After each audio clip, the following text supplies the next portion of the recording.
im Mai 2021, wo dann die ganze Geschichte mit Corona tatsächlich langsam, aber sicher sich so ein bisschen am Ende zugeneigt hat, haben wir wiederum für das SRF, und zwar das Mal SRF bei den Leuten, dürfen einen Auftritt machen. Und zwar haben wir dann die Single «Hey Latina» können lancieren. Und mir ist irgendwann in einem unscheinbaren Moment plötzlich eine Melodie durch den Kopf gegangen, die einen Refrain hatte und ich das Gefühl hatte, das muss ein Song geben. Und das ist dann «Hey Latina» geworden.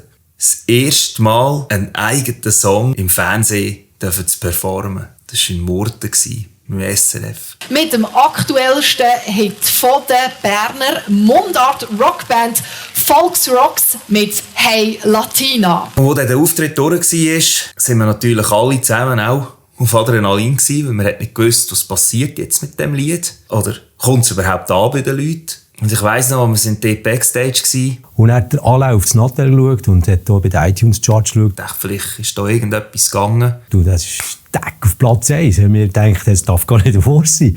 Was ist jetzt geil? Der Fernsehauftritt oder Platz 1? Einfach alles miteinander. Es war ein Moment. In dem Moment hatte ich das Gefühl, jetzt ist es vorbei. Jetzt haben wir auch alles erreicht, was wir erreichen können. Wahnsinnig, unbeschreiblich geiler Moment war das dort.